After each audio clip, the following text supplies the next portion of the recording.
Parantos siap? Anu bujurna ageng tiasa calik. Itu pada itu si ibu.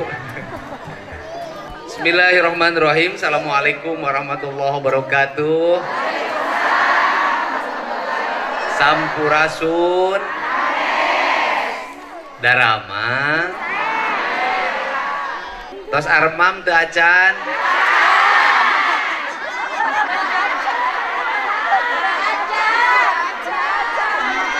Apan nyaho nu di dieu teh duda. Kudu datang ka dieu candalahar. Pan kuduna mah datang ka dieu teh geus dalahar, mun bisa mah mawa timbel. Mang nyambelkeun. Gaduh beas keneh.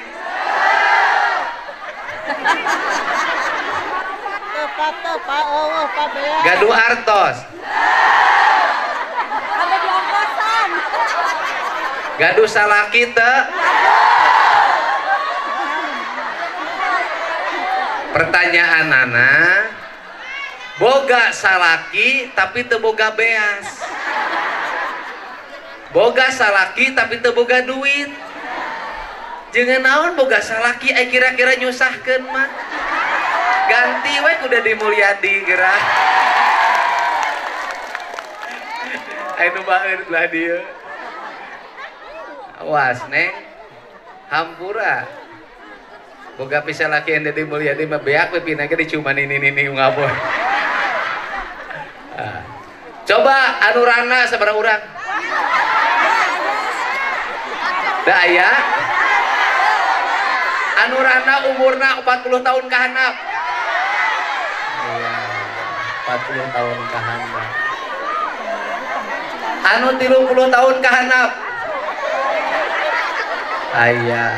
Kunaon kuring nanyakeun rana sabab di belah katuhu kuring boga duda. Kadieu Pak? Kadieu. Kenapa saya menanyakan janda? Ya. Karena saya punya duda. Apa? Bukan laki-laki mudahan. Dia duda setia, ya, ditinggal pergi sama istrinya bersama kekasih barunya. Kenapa istrinya pergi bersama kekasih barunya? Kenapa? Setelah dites ke dokter, ya, kenapa? Kulit dan kelamin. Ternyata dia punya kelamin makin lama makin mengecil.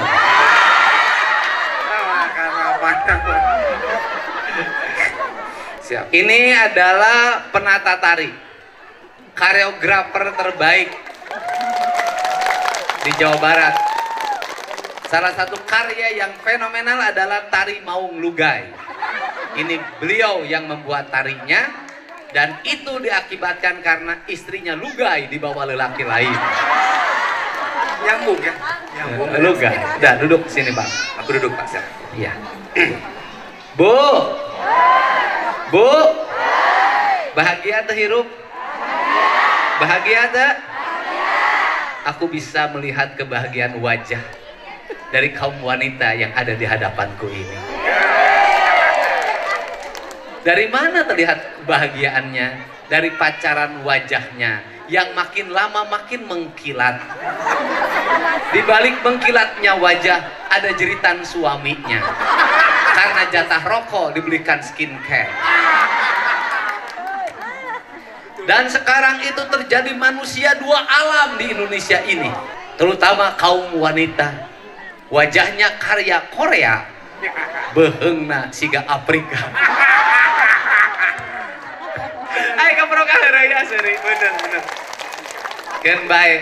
Untuk apa wajah itu dicerahkan?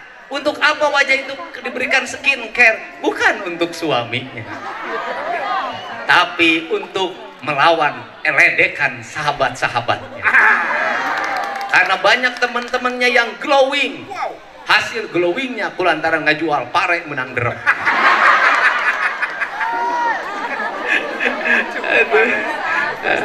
Leres tak? Nah, jadi hari ini saya mengundang ibu semua itu untuk mengingatkan pada para pemimpin para pejabat untuk segera mengingat ibunya. Betul nggak? Karena besok adalah hari negeri kita disebut Ibu Pertiwi. Tanah Sunda disebutnya Sunan Ambuk.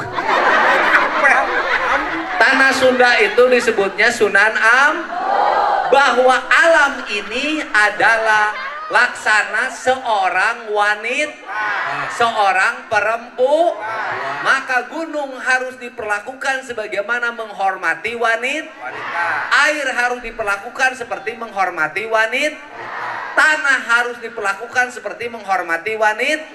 Ketika gunung sudah tidak dihormati, sawah sudah tidak dihormati, laut sudah tidak dihormati, maka kejadiannya seperti kita ini. Pabrik loba, perumahan loba, tapi kabeh nu batur, urang dinyana kasih geus teu kabagian juru-juruna acan. Cek ibu teh geus beak dijual. Ini penting. Sebagian saya kasih tahu, iya. Tenang aja, ngerti nggak? Iya. Iya. Iya, Batu Jaya ngerti? Ngerti nggak Batu Jaya ngomong ini? Ya ngerti, udah. Iya. Saya juga orang Sunda kasar. Karena saya manusia. Kalau manusia itu makhluk kasar. Kalau sudah mati baru menjadi makhluk halus. Nah, apa sih yang diingatkan?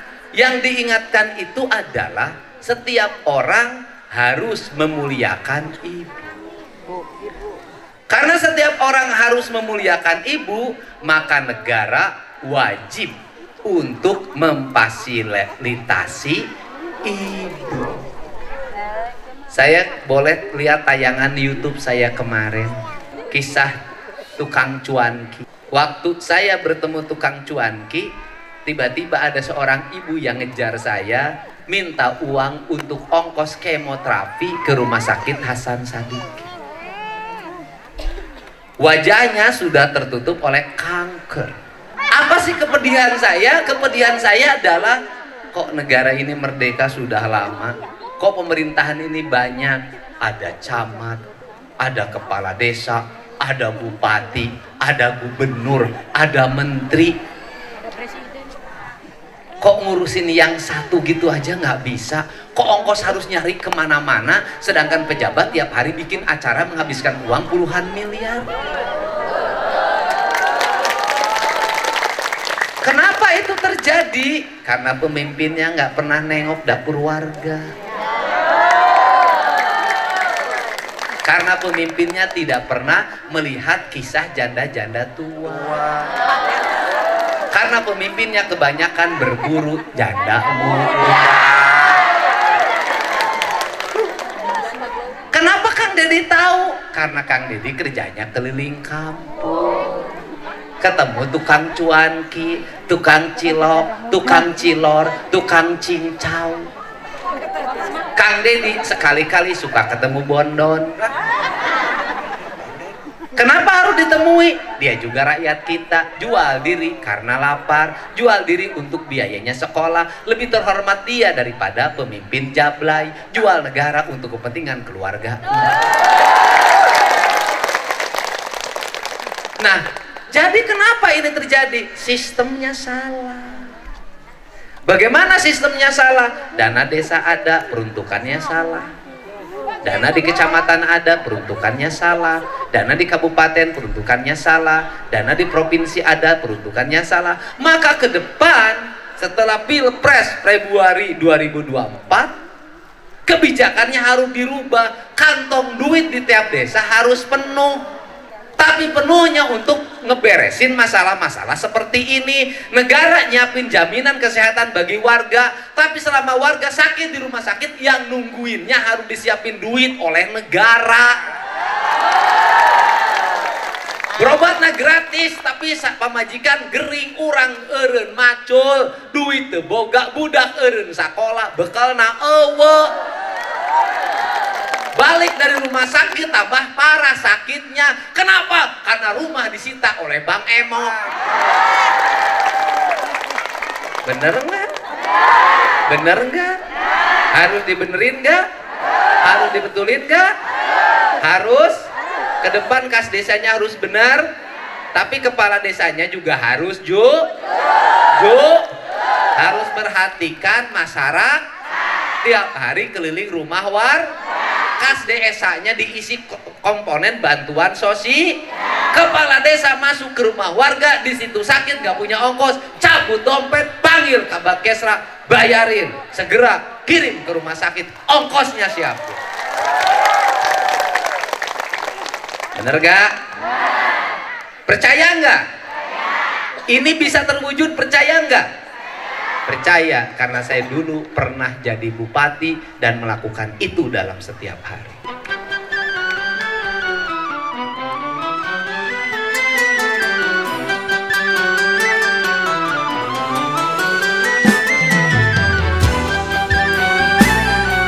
Dulu saya jadi bupati, HP-nya hidup 24 jam. Warga boleh SMS, warga boleh WA. Kalau menemukan kasus ada rakyat yang meninggal karena tidak dirawat di rumah sakit dan kepala desanya tidak membantunya, cuek, maka gaji kepala desa saya hentikan selama 6 bulan. Kenapa? Karena pemimpin diminta pertanggungjawaban nanti di alam akhir adalah kepemimpinannya. Sholatnya rajin, oke. Puasanya rajin, oke. Hajinya tiap tahun, oke. Umrohnya tiap waktu, oke. Tapi kalau rakyatnya mati karena tidak berobat, sholatnya dipertanyakan, hajinya dipertanyakan, puasanya dipertanyakan. Karena apa? Karena pemimpin sholatnya harus bisa mencegah kekejian dan kemunkaran. Rakyat mau jual diri jadi bondon, itu pemimpin bertanggung jawab. Kenapa rakyatnya dibiarkan munkar, pemimpinnya diam saja? Itu penting. Bisa. Kenapa? Karena kekayaan Indonesia cukup, pendapatan negara cukup, anggaran provinsi cukup, anggaran kabupaten cukup, Karawang cukup, Purwakarta cukup, Bekasi cukup, Bandung cukup, semuanya cukup. Kenapa nggak cukup? Belanjanya salah. Harusnya untuk ngobatin rakyat dipakai kunjungan ke luar negeri. Harusnya untuk nyekolahin anak-anak orang miskin, membeli baju anak-anak yatim, ini dipakai kunjungan kerja. Anggaran stunting lebih banyak kunjungannya, lebih banyak rapat di hotelnya dibanding beli susu untuk rakyatnya. Tahu kan? Tahu. Ngomong gitu karena saya sudah merombak anggaran, membuat berpihak, rakyat bebas berobat. Yang di Jakarta kuli, manggul, jatuh ketika manggul, keseleo, kakinya patah, boleh datang ke rumah sakit yang ada di Jakarta. Walaupun warga Purwakarta, bawa KTP, Anda berobat di situ sudah ditanggung oleh pemerintah kabupaten. Kudu balik heula. Saya bikin sayembara. Apabila ada rakyat yang di dalam rumah dikerangkeng karena sakit jiwa, maka gaji RT-nya saya berhentikan, gaji RW-nya saya berhentikan, gaji kepala desanya saya berhentikan, gaji camatnya saya berhentikan. Kenapa? Anda digaji tak ada manfaatnya bagi masyarakat. Saya bikin sayembara, sing saha, ya siapa yang punya anak mengalami gangguan kejiwaan, bawa ke kantor bupati, saya beri 2 juta, ngalut. Wow, ini anak saya Pak stres, ini anak saya gila Pak. Cek aing teh, kenapa kamu? Seminggu diputusin pacar, imah karek-karek gelo. Gejala. Nah, ini siapa yang paling menderita di negeri ini adalah ibu. Siapa? Suami berhenti kerja, siapa yang paling menderita? Ibu. Diberi duit, dikasih uang sebulan 500.000, harus beli beras, beli minyak goreng, ikan asin, sayur asem, bayar listrik, bayar cair, budak jajan. Heeh. Coba dipenta ongko kerokok jeung salaki nah. Heeh. Ari penting kudu ngalayanan sakit lamun teu daeng sok lamek. Benar gak? Makanya saya katakan kalau seorang suami ngasih sama istrinya 3 juta kecil Pak. Karena uang itu kalau dipegang suaminya 2 hari juga habis. Coba ukur suami ngasih sama istri 3 juta pengen tidurin istrinya ngamuk-ngamuk. Itu harga istrinya. Kalau gigi tuanan pokoknya kekudaan. Itu harga kuda betina yang malam-malam dulu pernah di daerah Cilodong atau Cilalung atau Cikijing. Ya kan saya mah. Oh. Di YouTube juga banyak saya nangani. Berita kupu-kupu malam. Kenapa oleh Kang Deddy harus disamperin? Dia adalah rakyat kita, saudara kita. Jangan pernah mencacinya. Mari kita mendekapnya dan memberikannya sentuhan agar dia sadar apa yang dia lakukan.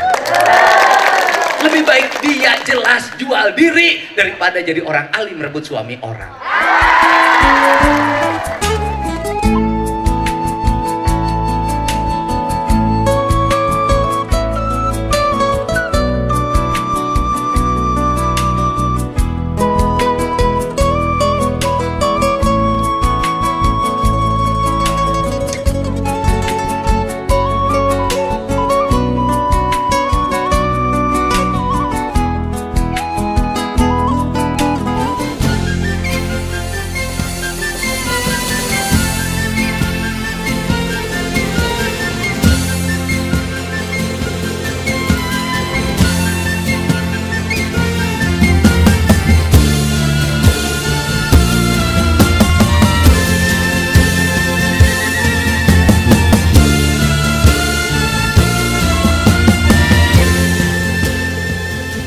Betul tidak?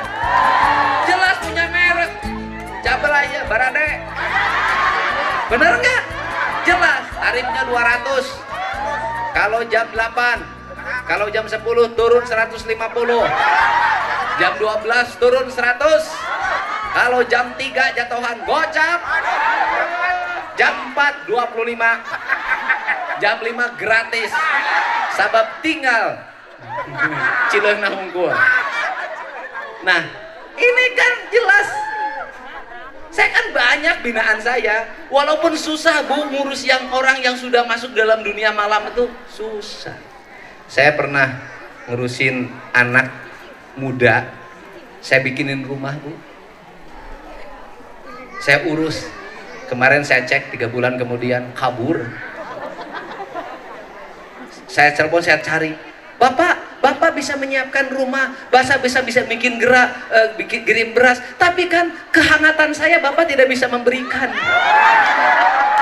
Cek aing teh geus simpap eta mah. Nah, kenapa? Coba hitung kalau suami menghitung kikituan jeung pamajikan saminggu 3 kali kali sabulan 12 kali. Kali harga rata-rata we nu pangmurahna 150. Berarti 1,8 juta per bulan. Eta teh sakali ya besok nambah 2 kali tambah subuh. Bener nggak? Iya. Coba ima dilana sekarang harga tuh pengasuh. Baby sister tuh 5 juta. Tukang masak 3 juta. Nusa sapu di imah beda deui 3 juta. Hijikeun tah 3 tambah 3 genep tambah 5 11 juta eta ngurus imah. Ibu bayangkeun ngalayanan ongkoh kudu dia. Kudu nyusuan ongkoh. Geus nyusuan isukan kudu bang nyangukeun ongkoh. Geus bang nyangukeun kudu bang nyetrikakeun, mang nyuseuhkeun. Heeh, ngelapan kaca, ngumbah piring. Aduh, isuk-isuk nongeng penting kudu nongeng. Aduh. Apa yang membuat ibu-ibu bertahan rumah tangganya apa? Sabar, tawakal, nampi karena takdir, tumamprak karena kadar. Keun bae salaki penghasilan leutik oge, nu penting mah budak berkah, jadi tentara, jadi polisi, jadi pengusaha, nu penting penting mah geun bae kuring ayeuna tukang babu, tukang tanur, tukang naktak, tukang muna, geun bae awak hideung renggung ge. Nu penting mah anak isukan pake to jeneng. Doa ibu yang seperti itulah yang mengatakan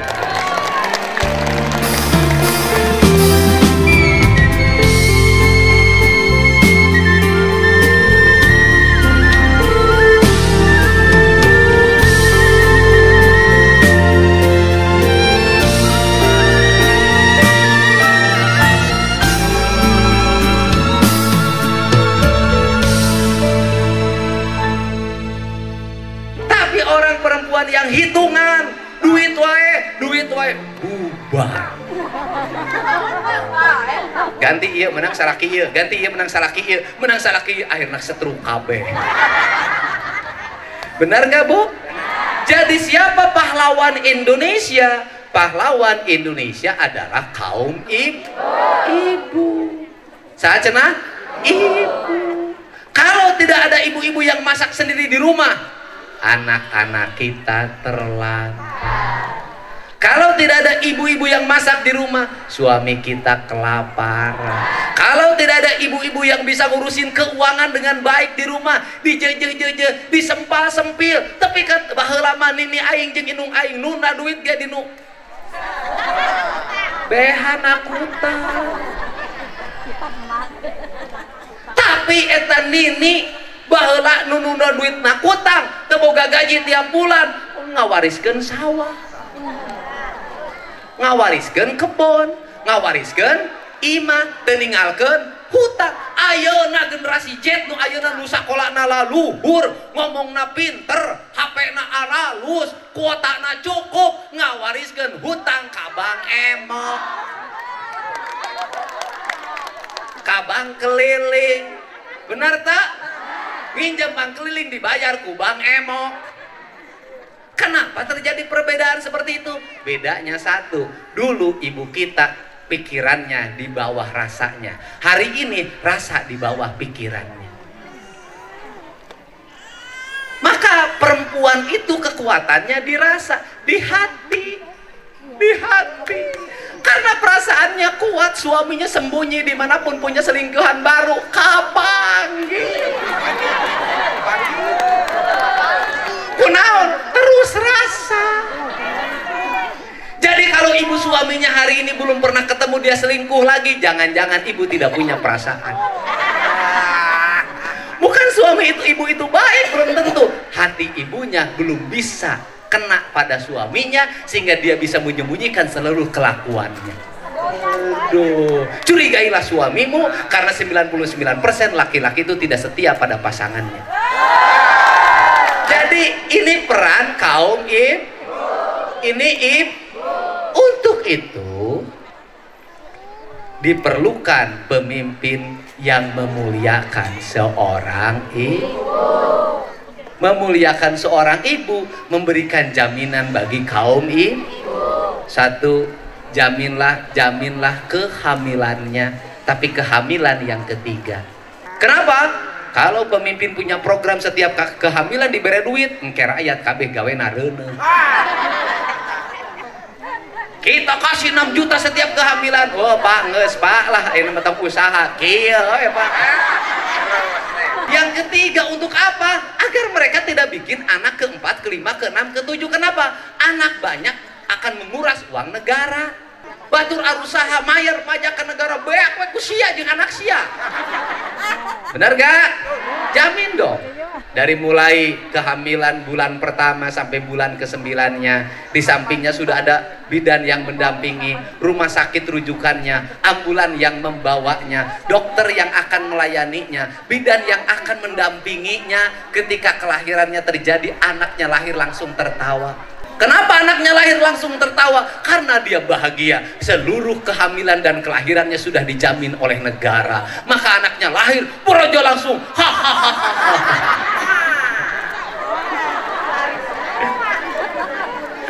Iya kan? Bahagia.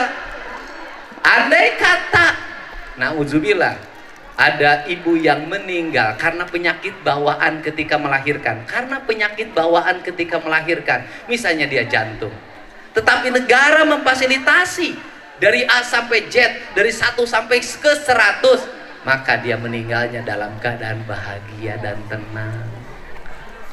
Teruntuk pemimpinku tercinta, kutinggalkan dunia ini dengan penuh cinta.